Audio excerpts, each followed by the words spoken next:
My man, Yes, sir. you got something coming up here that's really really important. You did this last year, and you shared a lot of this with us, and it was a beautiful thing to see, especially like the pictures and stuff like that. And I just wanted to take a few minutes today just to have you come and speak to everybody that's in chat. And again, we're going to get this out on other platforms as well, kind of get the word out. I know me and you talked. I'm going to be here to support you through this, and hopefully we get a lot of other people on board to help support you with this mission that you're going to be going on. So I want to give you the floor for a few minutes, and I want you to kind of explain to everybody what it is that you have done, you will be doing, and then, where that kind of brings you to, in the future as well. Yeah, well, first of all, thanks for having me on, man.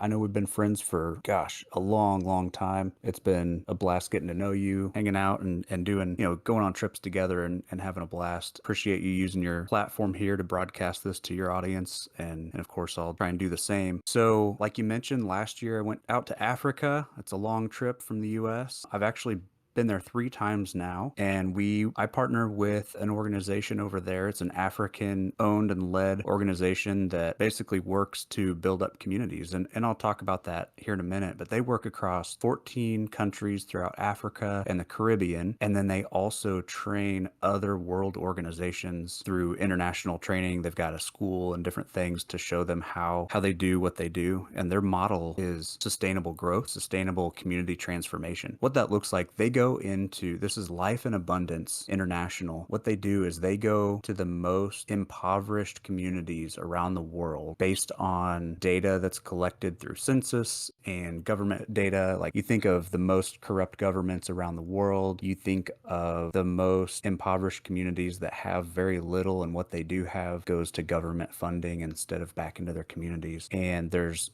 sickness, so there's a lot of health issues. There's not a whole lot of education in these communities. You can kind of just picture tribal nations with not a whole lot of infrastructure are the areas that I go into. And so my goal is not to go and save the world. My goal is to go and partner with the people who are on the ground and do this every single day, and just encourage them, of course, financially support them, but they're the ones that are the change makers. They know their communities, they know the needs, and they know how to make a change with some training, right? So we go and we do training, and that can be health or children programs, or gosh, there's so many different things we can get into. But they go in and we'll do training with the people there in those nations, in those communities, and work with them for 3 years. And kind of what that looks like is we go in year one, it's just an assessment of needs. What are the needs of the community? What are they lacking? What kind of support do they need? And we might seed that a little bit. And when I say holistic growth, it's, you start with like food, man. You got to feed these people so their bodies wake up and their brains wake up and they're able to kind of move forward. And then that other training begins. Year two is really training and supporting the communities so that they can support themselves and grow generationally. And when you look back at the data on this model, it's 100% effective. And so when you go back into these communities, maybe a decade later, they have not only thrived, but they've trained their communities around them. So neighboring villages or whatever that is, and it's growing rapidly across the world. And then that third year is just support. Maybe it's emotional support. And then the goal is to pull back, right? So if I go back next year, the third year, hopefully they say, what are you doing here? We've got this. That's exactly what we're going for, right? Like teaching a kid to drive. At this point, they don't need you to hand them the keys anymore. They've already got, a spare set in their pocket, and they know how to do it. It's really an amazing thing, when you can go and help not only shape a person, but a whole community and part of a nation, to help give them a foundation and, let them know that they're not alone, that there is,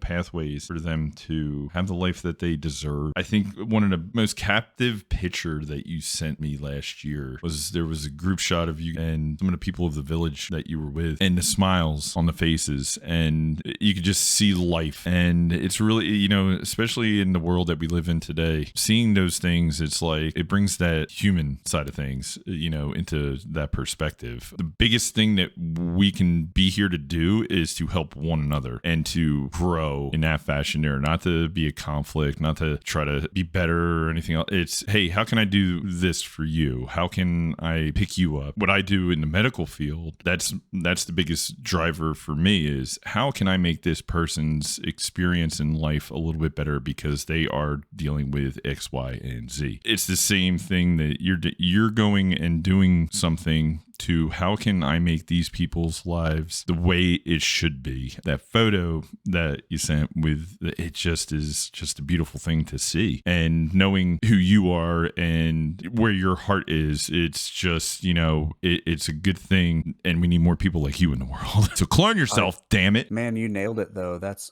what it is. It's going and training others to support themselves, like you just said. It like clone yourself, train others up in the way that they ought to be. Yeah, the smiles on the faces. So you go into these places and maybe their only possession is literally the shirt on their back. Some people don't have a roof over their head, but I tell you this, like, man, some of the locations I go are lush African like jungle, and it's beautiful and temperate. It's near the equator, and so don't worry about there's stormy seasons, but they've got a community. They have people that'll bring them in, and it's all about like serving one another and living in community, because no one person has much, but what they have they share generously, right? And so going in and showing them they have one another and to lean on each other and then grow. Maybe one of them starts a business and they each support that one business rather than compete. Right. And that's what leads to that growth. Exactly. What is your craft? What is, maybe I guess the best thing to say is purpose. What do you feel your purpose is? What drives you? What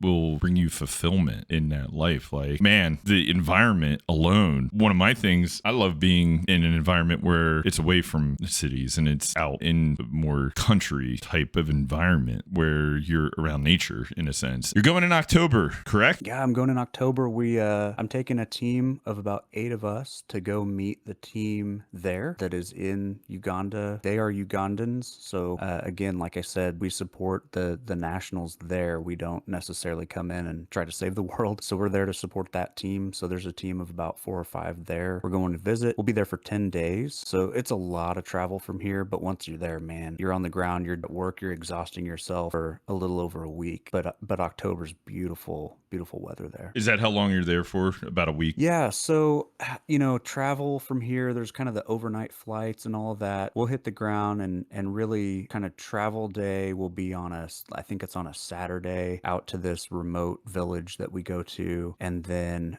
we spend a week doing lots of travel around that village and its neighboring villages, and then kind of travel back to the airport the next Saturday. So yeah, it's kind of a whole week there. What's your favorite part of it? Oh man, I know it's a loaded question because it's probably so many things. It doesn't have to be one thing. Is there like a couple of things that you really take away from that? Let's start with selfishness, right? Like, I love international travel. I like just traveling the world, and even here in the US, just seeing such a diverse way of life, right? And so that Eastern influenced lifestyle in Africa, or like when you go to an island or a beach somewhere, it's laid back, right? It's not like Northeast where everything you're always behind schedule and there's always a next thing. Like when I go, the people there are welcoming and inviting, and this is like the biggest thing in their life all year. And so they're just present, and you just get to be, and they're hospitable, and so they're serving you their lavish food. Like think of if someone, I'm not saying we're royalty, but think of royalty coming to visit you and your friend group. Like, you're gonna make some freaking steak or something, right? You're going all out for them, right? And so it's that kind of experience. But what's crazy, we're there to serve them, not the other way around. And so it's very community driven and just loving on people. Man, I make so many friends so quickly because they're just, you latch on and spend so much time for that week you're with them and soak up every single minute. And so I've got my uncle over there, my African brothers, my cousins, my daughters, you grow that close to them because of the nature of this kind of trip. That's what I was going to ask you, like, the relationships that you form. It's got to be something that will be a lifetime, even though, yes, you might not be there and stuff. We have ways of communication to try to stay in touch, but just that that the bond alone, like knowing that you have touched each other's lives in that fashion. Yeah, absolutely. So if you go into a location that doesn't have, let's say, technology, even if they're not taking pictures, they're not used to that. And so this is burned into your memory, these friendships, these relationships. If they do have technology, if they have phones and stuff, man, we're on WhatsApp, we're sharing numbers, we're talking all year. We're,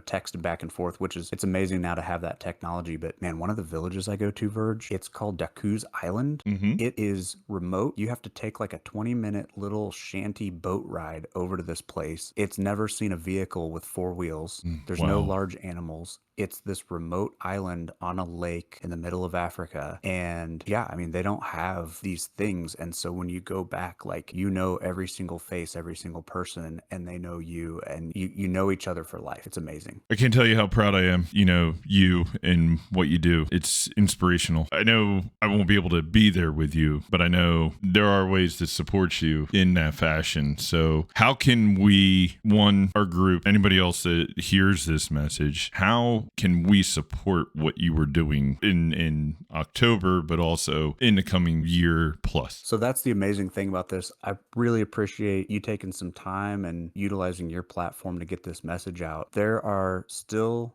communities in need around the world. And so I'm just blessed to be able to go and have these abilities and the time and the support from my family, from my friends. I would say encouragement and support goes a long way.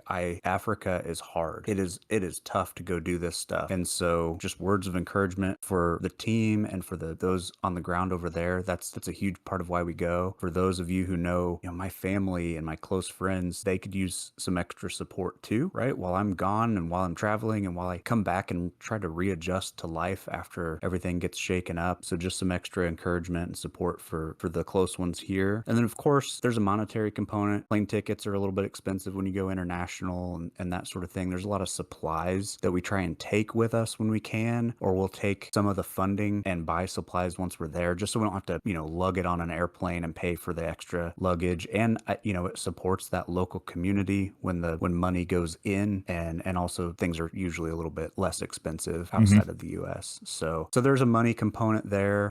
Both the church that I go through and the organization Life in Abundance, they're 503c organizations. So, kind of the tax exempt donations, if you go through there, all of that is very appreciated. So you guys that are here live in chat right now and that may be watching this later on other platforms, the exclamation point fund in chat will take you to a link that Huds has provided me. You can go there if you would like to support him on the monetary side of things. And also you can, like he said, prayers, support, encouragement. Okay. If you're in my Discord or in any of the Discords that he's in, shoot him a message. If you need to get in contact with him and you don't have the avenue to do so, you don't know how, reach out to, me, one of the moderators that can help you out in that fashion as well. We can put you in touch. That's the biggest thing. Spread the word. If you know people that would be willing to support somehow, some way, or maybe, it invigorates somebody else to do something very similar. Maybe it's not, the help as far as like, hey, I have a couple of dollars, or,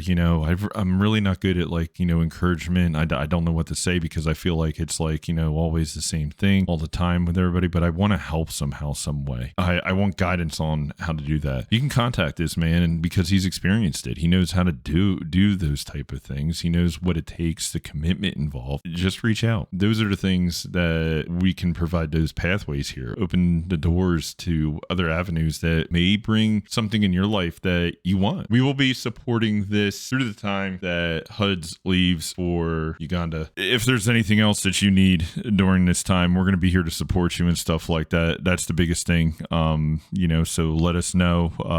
I'll stay, up to date with you on if there's anything, specific that you need. And we'll try to, as you're over there doing things, we'll try to share that back and show everybody that has been supportive and stuff what is actually to see it, because it is something truly beautiful to see. Guys, if you want to reach out to Huds, support them financially with this mission that they're going on. Dude, we got a lot of stuff going on. You have a lot of stuff going on, but like if you ever need anything, you just reach out, let us know. Man, I really appreciate it. Appreciate all that. And yeah, you're right. It's going to be a wild ride full of energy and stories. And I'll share that back with you all. call, like you probably want to hear some of the fun things we're up to and all that. So I will definitely keep in touch and share those stories back with you. Guys, exclamation point fund in chat. We'll be doing this through October. If you were watching on YouTube, come on over to the Twitch stream. If you want that, I'll also have a pathway in the video description as well. Been an honor